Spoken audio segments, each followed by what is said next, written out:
Hey, okay. So, magandang hapon po sa ating lahat. Araling Panlipunan 9 naman para sa araw na ito. So, nung mga nakaraang araw, hopefully buhay pa, may iba pang nanonood or later on kapag pinanood nyo to sa video on demand, sa clips mamaya, ay ay mapanood nyo ito ng maayos matiwasan. Okay? So, nung mga nakaraang video lesson natin, yung mga nakaraang live stream, pinag-usapan natin ang sektor ng agrikultura. Yung unang video natin, pinag-usapan natin yung kung ano ang sektor ng agrikultura. Tapos nung kahapon, pinag-usapan natin ang mga patakaran, mga batas na nakatuon sa pagpapalago, pagpapaunlad ng ating sektor ng agrikultura. Ngayon naman, pag-uusapan naman natin ang susunod na sektor o susunod na sektor na may pinakamalaking ambag o nag-aambag sa ating pambansang ekonomiya. Ito yung sektor na nagbibigay sa atin ng ating mga finished products. Ito yung sektor na nagbibigay sa atin ng ating mga bakal, ng ating mga kinukuha. Maliban sa mga tumutubo, meron din tayong mga bagay na pwede nating kunin mula sa ating kalupaan. Meron tayo, kumbaga, dito natin kinukuha ang ating mga pangangailangan tulad ng kuryente, ng tubig. Kuryente, tubig, internet, yung mga utilities na yan. At ang sektor na bumubuo ng ating mga bahay at ng mga infrastruktura natin. Sa madalit sabi, ang ating pag-uusapan po ngayong araw ay ang sektor ng industriya. Ngayon, so dadalhin ko po kayo. Naway makinig kayo, mapakinggan ninyo, at pwede nyo rin itong basahin. Kumbaga, pwede na kayo magsimulang mag-notes. Hindi ko pa pala nasasabi kung kaninong grupo ang So, ganito. Andito mamaya. So, i-chat ko. Andito ang inyong mga groupings, humility at understanding. Andito ang inyong mga groupings.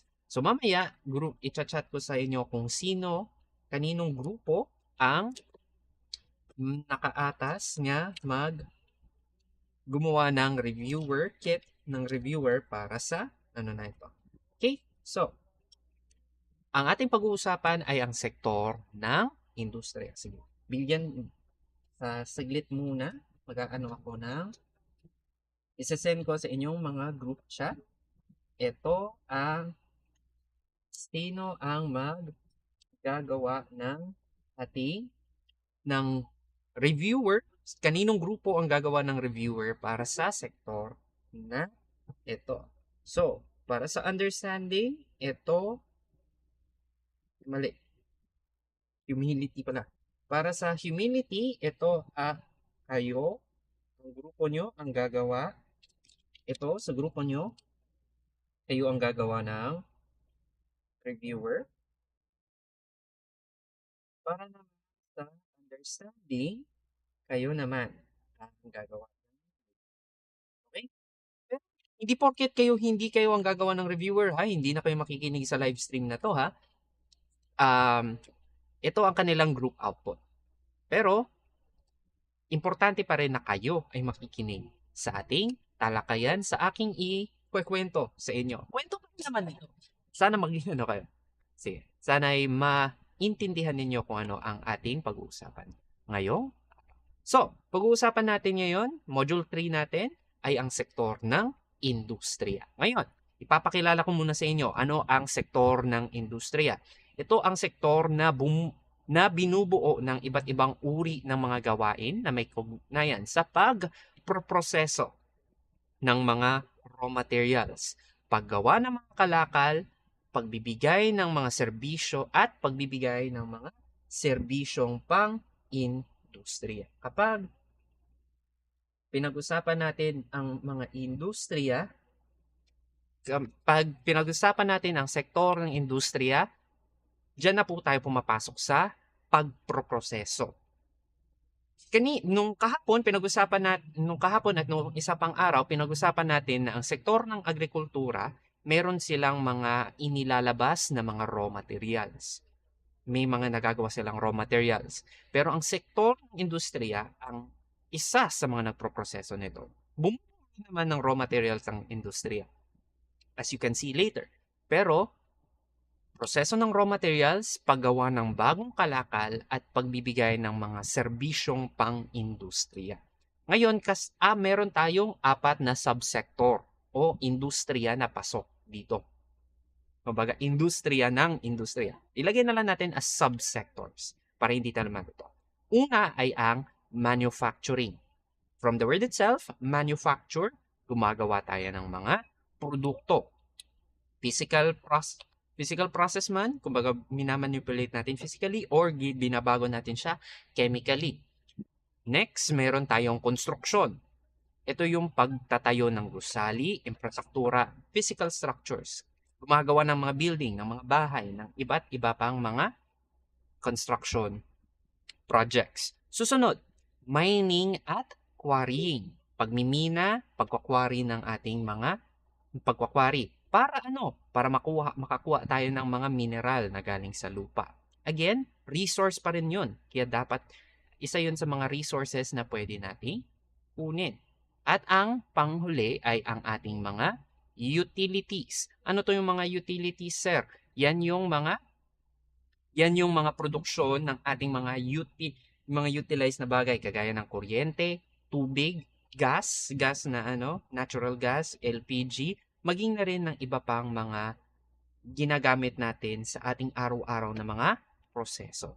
Ngayon, importante ito, mahalaga ang sektor na ito dahil nakakalikha siya ng trabaho, meron siyang productivity na dinadala sa atin, at tinutulungan nito, konektado pa rin ito sa iba pang mga sektor ng ekonomiya natin, kagaya ng agrikultura na napag-usapan na natin, at ang sektor ng serbisyo, which is ang susunod nating sektor na pag-uusapan.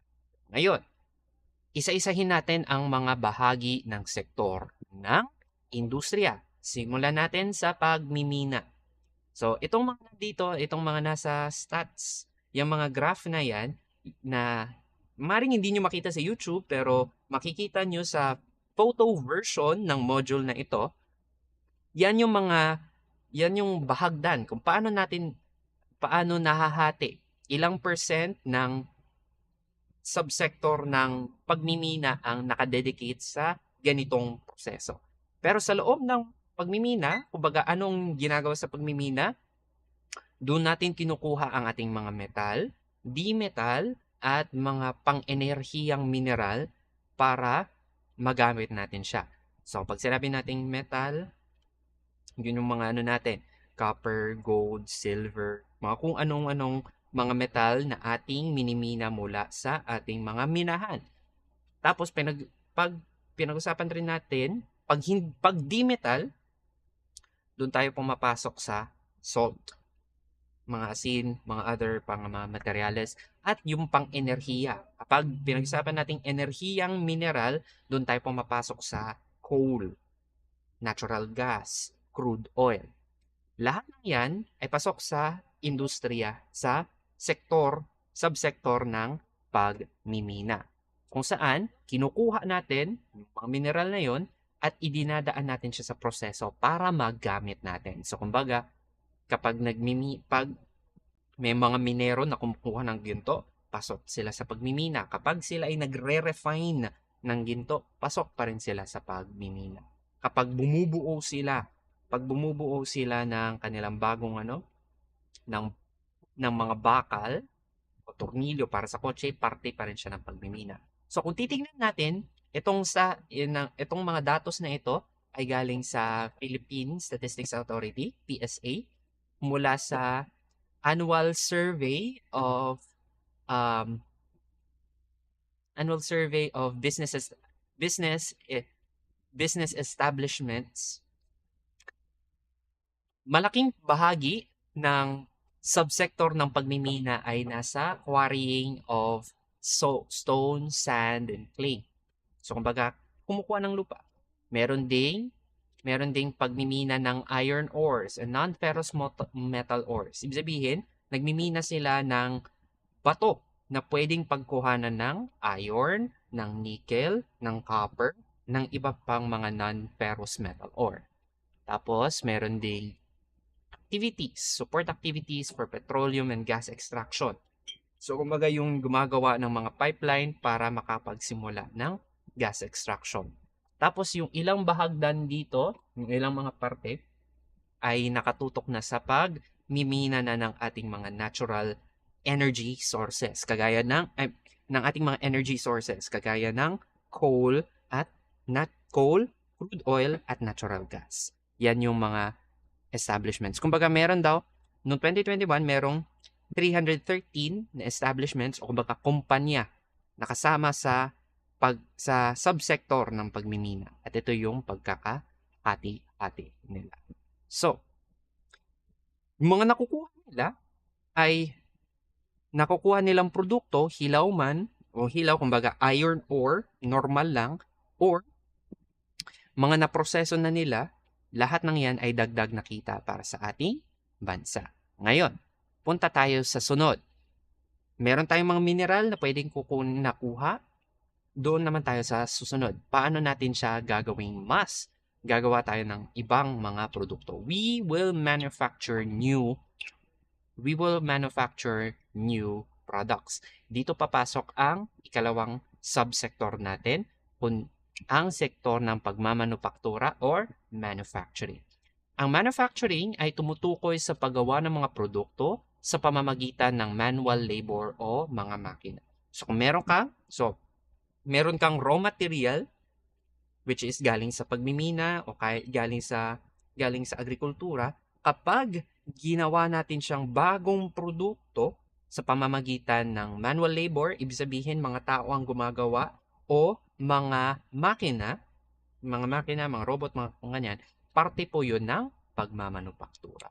Ngayon, inilarawan siya ng ANZSI, ng Australian and New Zealand Standard Industrial Classification, na ito ay matatawag siyang manufacturing kapag merong pagbabago, merong transformasyon na physical o chemical sa ating mga material para makabuo ng bagong produkto. So kung kunyari, mayroon tayong dagta mula sa rubber tree galing sa agrikultura. Yung dagtang yun, kapag prinoseso para maging rubber na gagamitin sa ibang mga produkto, dumaan na siya sa proseso, dumaan na siya sa industriya, dumaan na siya sa subsector o sa industriya ng pagmamanufaktura or manufacturing. Ngayon, parte ng ating manufacturing profile, halo-halo, marami ang halo-halo, pero malaking bahagdan ng ating manufacturing profile, paggawa ng produkto. Ngayon, saan manggagaling ang mga materyales natin, ang raw materials natin para makagawa ng mga pagkain? Galing sa sektor ng agrikultura. Ganun din, sunod na mas malaking bahagdan, beverages, Coke, Sprite, Royal, mga inumin. Galing po yan sa sektor ng agrikultura. Printing services, mga papel, limbagan. Susunod, manufacture of green mill products, starches and starch products, bigas, harina. Yan po ay dumadaan pa rin sa industriya ng pagmamanufaktura or manufacturing. Sunod, manufacturing of metal products, metalworking, and service activities. Yung mga metal press po natin, yung mga metal factories natin, parte po yan ng manufacturing subsector. At marami pa pong ibang mga manufacturing processes na hindi na po nabanggit kasi napakaliliit po nila. Pero sa totoo lang, napakaraming klase ng manufacturing processes na bahagi ng distribution ng ating manufacturing subsector. Okay? So, meron na tayong dalawang pinag-usapan. Pag kinuha natin ng mga mineral galing sa lupa, yan ay ang subsector ng pagmimina. Kapag meron na tayong mga raw materials na binago natin at ginawa nating ibang produkto, pumasok na po yan sa subsector ng pagmamanufaktura or manufacturing. Ito naman, paano sir kapag kailangan natin ng mga bahay, kinakailangan natin ng mga establishmento, mga building, doon po tayo papasok sa sektor ng construction. Pasok dito ang pagtatayo ng gusali, struktura, at land improvements kagaya ng tulay, kalsada at iba pang serbisyo ng pamahalaan.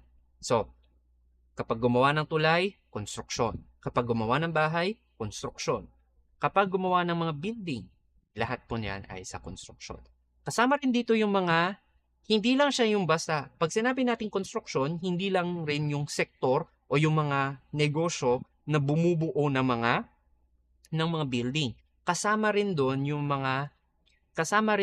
iba pang mga industriya. Paano kapag may kinakailangan ng siraing building? Mga demolition team. Paano kapag sino naman yung mga gumagawa ng yung electrics, yung mga electrical wiring, plumbing, tubo ng tubig sa mga building. Parte pa rin sila ng konstruksyon. Kapag kailangan natin ng mga bagong gusali, bagong estruktura, yan po ang maaasahan natin mula sa sektor ng konstruksyon. So kung titignan natin dito, malaking bahagi, almost 50% ng ating construction subsector ay sa paggawa ng ating mga buildings. Kasunod doon, kapag gumawa tayo ng building, syempre kailangan nating nating samahan ng kuryente, ng tubig at other pang mga kalakip na construction facilities. Susunod niyan, marami.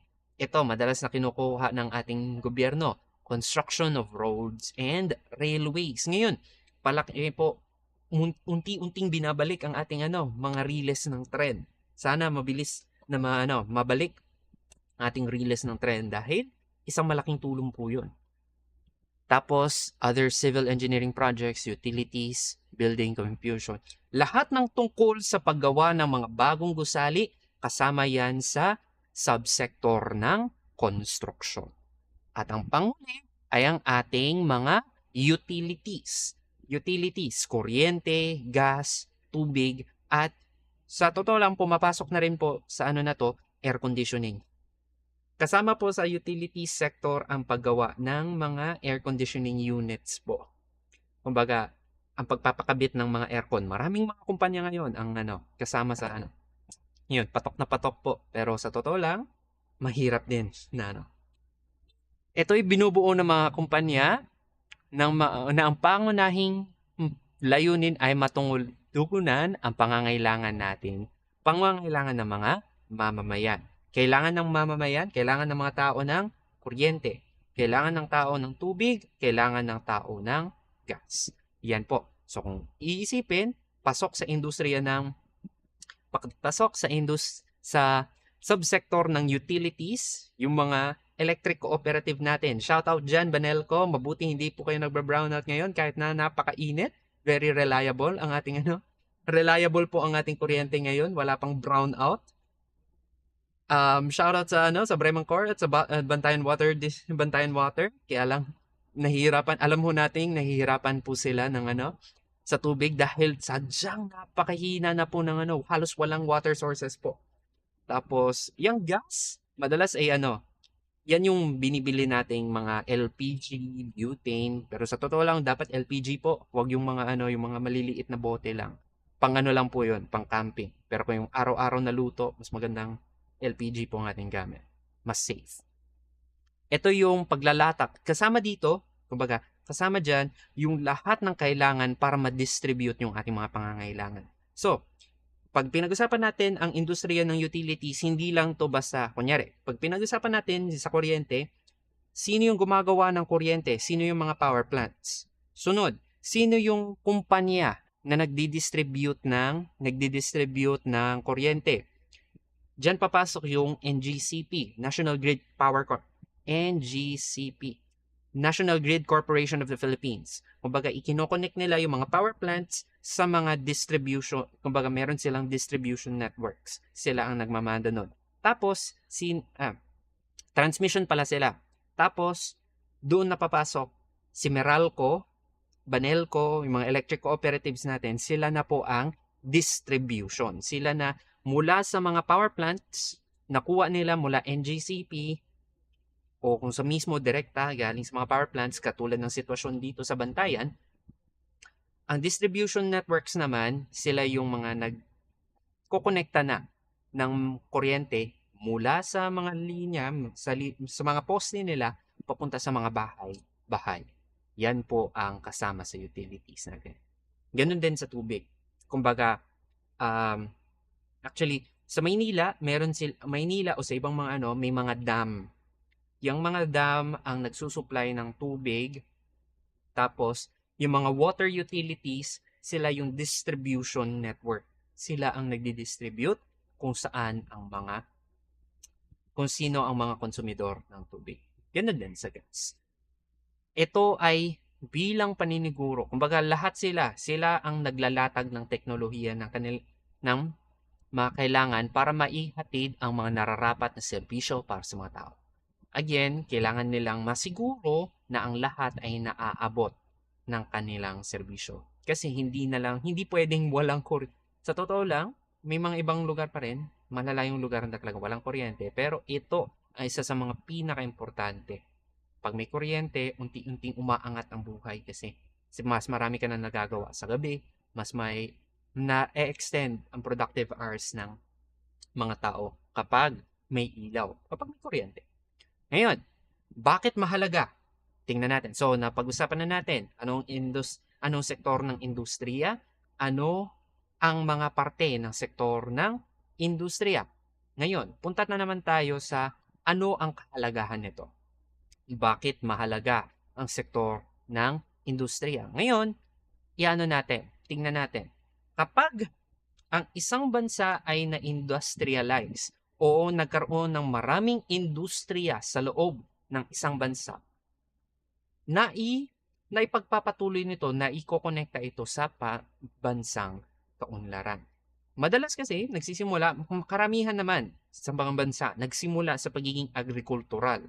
Kumbaga, nakaasa sila sa produce mismo ng kanilang agricultural sector. Pagkatapos, unti-unti bumubuo sila ng mga mas komplikado, mas malalaki, mas mahal na mga produkto.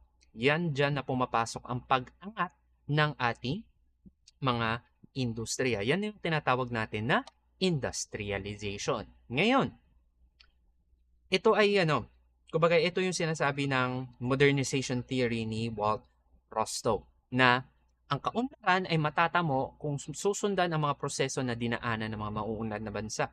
Paano ang naging proseso nila? Nagsimula silang agricultural muna. Siniguro nila na meron silang food security. Hindi sila magugutom. Dahil na siguro nilang food security, ang susunod ay gumawa ng mas komplikado, mas high value na mga produkto. Pag natuto silang gumawa ng mga high value na produkto, yan ang kanilang i-export, ibebenta, at yan ang unti-unting makakapagpalago ng kanilang bansa. Makakapagpaunlad ng kanilang bansa. Ngayon, parte rin ang sektor ng industriya sa transformation ng ating lipunan. Ngayon, isa sa mga palatandaan, ang kaunlaran daw, kumbaga hinalaw to sa mga dati pang batayang aklat ng Araling Panlipunan. Back then, nung economics pa ang tinuturo sa mga fourth year students, shout out sa mga kaedad ko, na ang fourth year ay economics. Ngayon, ang economics ay sa third year na. Ang kaunlaran daw ay magaganap sa lipunan mula kapag nagkaroon ng transformation o pagbabago mula sa pagiging rural, agricultural, atrasado at mapamahiin tungo sa pagiging urban, industrial, progresibo at modern. Ang ating industrialization ay nagdadala ng cultural change rin. Dahil hindi na lamang tayo nakaasa sa kumbaga ang pagkain natin ay hindi na lamang ganito. Nagkakaroon tayo ng processed foods, nagkakaroon tayo ng mas mabilis, mas efficient na mga pamamaraan para sa ating pamumuhay. Dati nakakabayo, ngayon ay kotse. Saan galing ang kotse? Sa mga industries na bumubuo ng kanilang sa mga industriya na bumubuo ng bakal. Lahat ng yun ay nagdadala ng cultural change sa atin. Ngayon, ang inaano dito ay hayaan ba natin na ang cultural change na dala ng industrialization, ang medyo hot take lang dito, hahayaan ba natin na ang cultural change na dala ng industrialization ay magbago ng ating mga magbago ng ating mga values. Okay? Ngayon,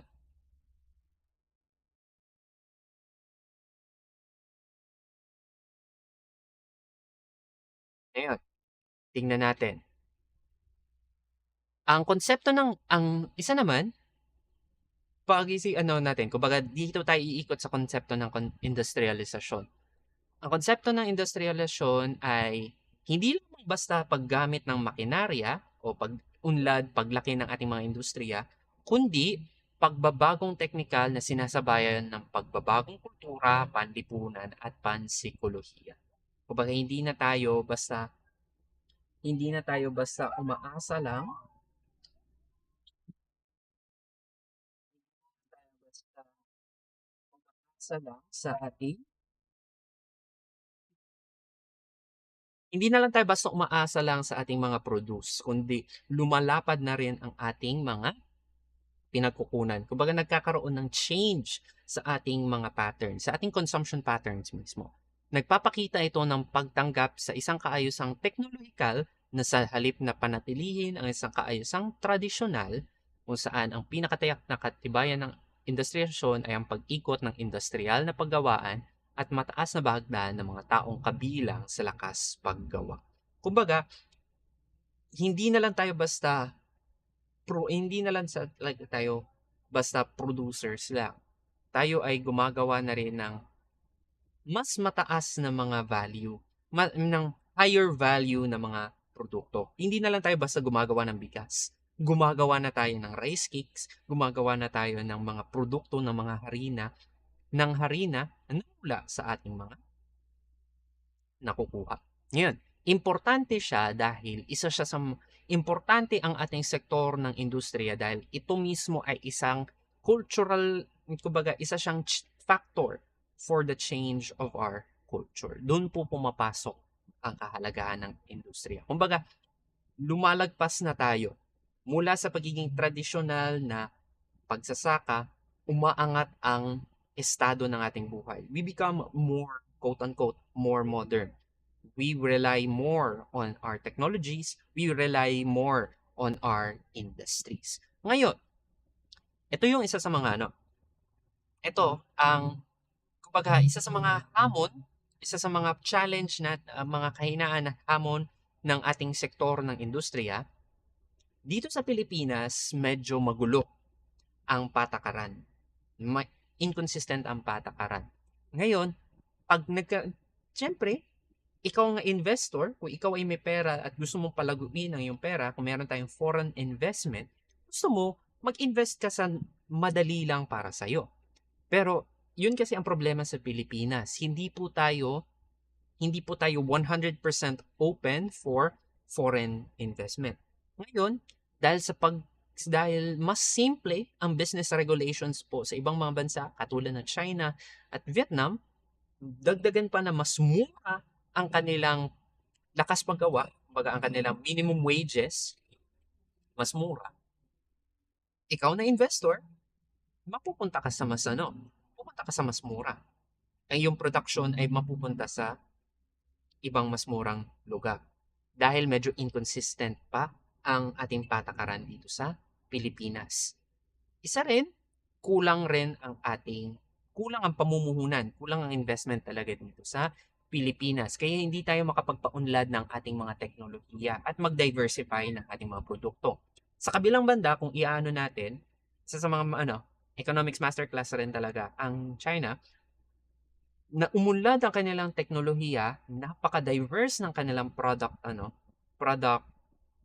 um, product scope ng kaya nilang mga produkto dahil napakarami ng mga nag-invest sa kanila. Yun nga yung napasabog, sumabog ang ekonomiya nila nung unti-unti nilang niluwagan ang kanilang konsepto mula sa pagiging komunista. Medyo mas naging open sila sa pag-i-invest lalo na. Tapos ito rin sa Pilipinas.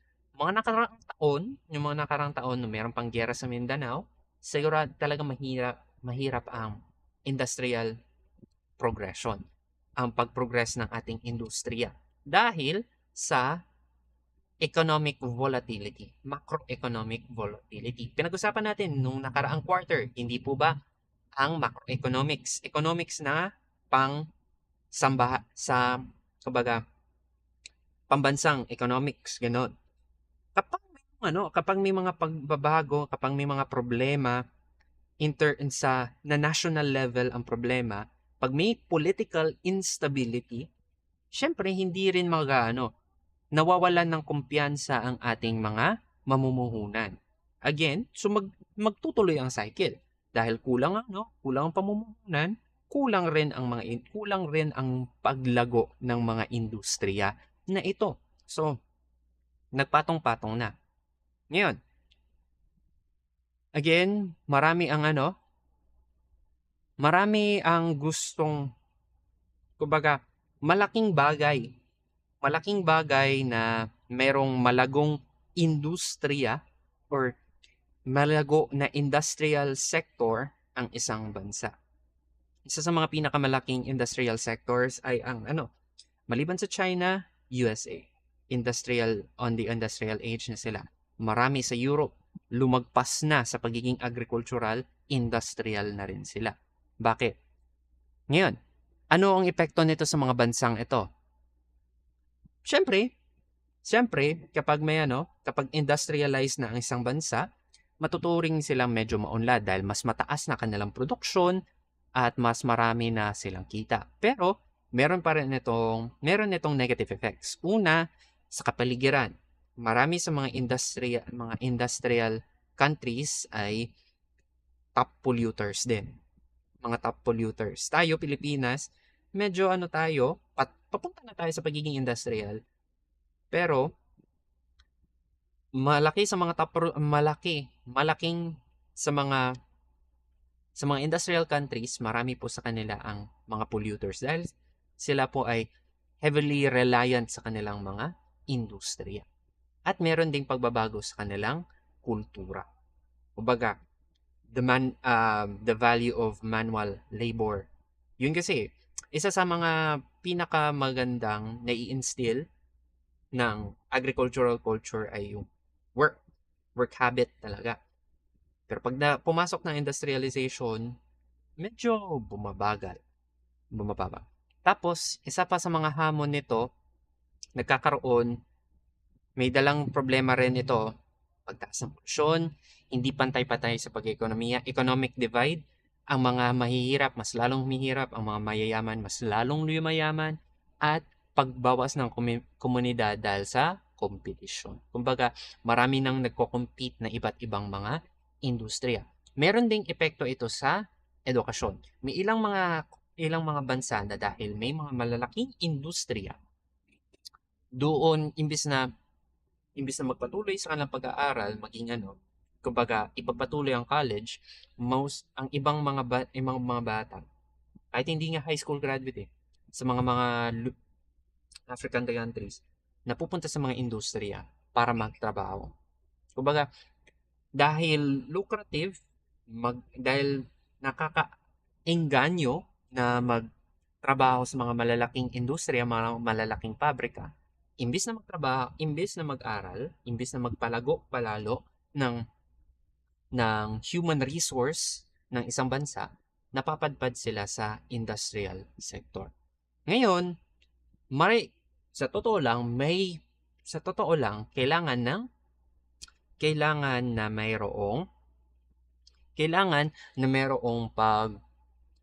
malaki ang papel ng pamahalaan para balansehin ito. Kinakailangan suportahan ang industry, ang sektor ng industriya para magpatuloy ang paglago ng isang ekonomiya. Mahirap 'pag mahirap asahan. Malaking bagay ang sektor ng agrikultura. Pero hindi rin dapat asahan, hindi rin dapat iasa lahat sa sektor ng agrikultura ang ating pag-unlad, ang ating paglago. Kinakailangan na may kakaakibat itong paglago sa iba pang mga sektor. Isa na doon ay ang sektor ng industriya. At malaking po ang papel ng pamahalaan para mailatag yung mga tamang regulasyon, tamang patakaran para mapanatili na naririp natin, nakukuha natin ang benefit ng malakas na industriya, pero nagagamit pa rin natin ng tama ang ating mga likas na yaman. Kasi kapag masyadong mabilis ang mga industriya, marami silang hinahanap na mga raw materials. Siyempre, pag malaki ang industriya, mas maraming raw materials na ginagamit. Kapag ang raw materials na yan ay hindi natin na-manage ng maayos, doon tayo magkakaproblema. Masaya tayo sa simula, pero pagdating sa dulo, magkakanda hirap-hirap. Ngayon, sige. Yun dun muna tayo. Hatiin muna natin muli. So, bukas, ngayon, pinag-usapan natin, hindi ko napahabain muli. So, saglit lang ang ating gagamitin. Saglit, kumbaga, mag-early dismissal ulit tayo. Agahan natin. Tapos, bukas, ang pag-uusapan natin, anong koneksyon? Anong mas malinaw na koneksyon? Kumbaga, kung iko-connecta natin ang sektor ng agrikultura sa industriya, ano ang kanilang mga koneksyon? At pag-uusapan rin natin ang pinakabago. Hinanap ko po talaga.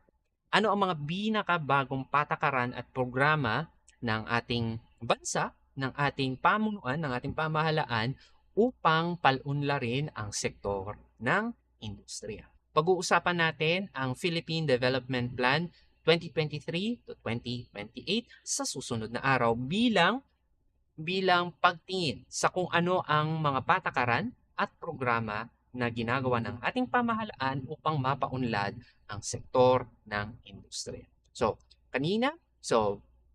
Balikan lang natin ang ating pinag-usapan kanina. Dinefine natin, inilarawan natin ano nga ba ang sektor ng industriya.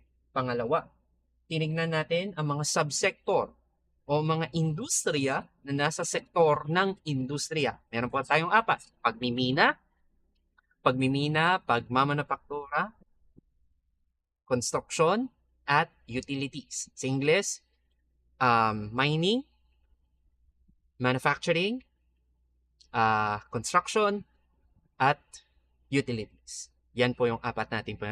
Isa sa ang kahalagahan nito,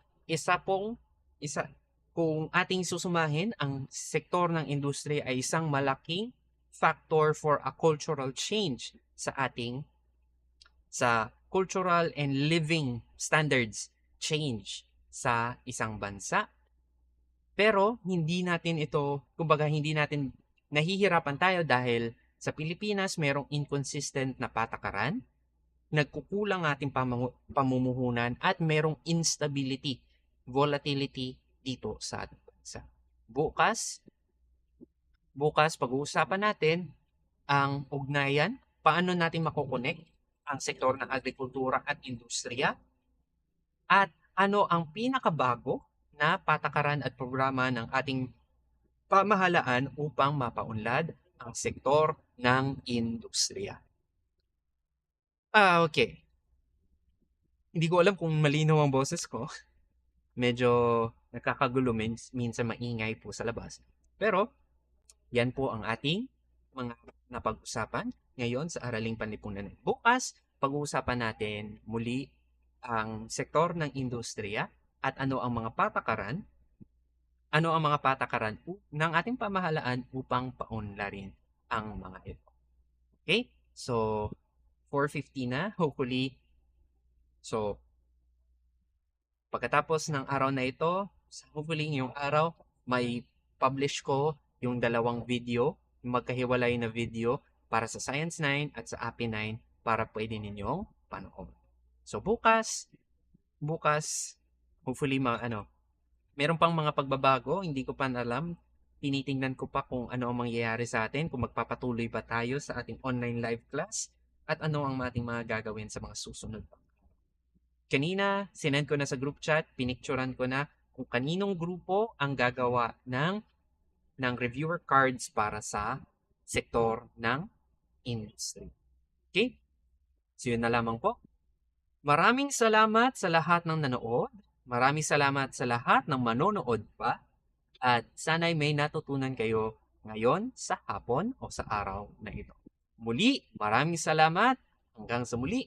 Paalam. Maraming salamat po. And God bless.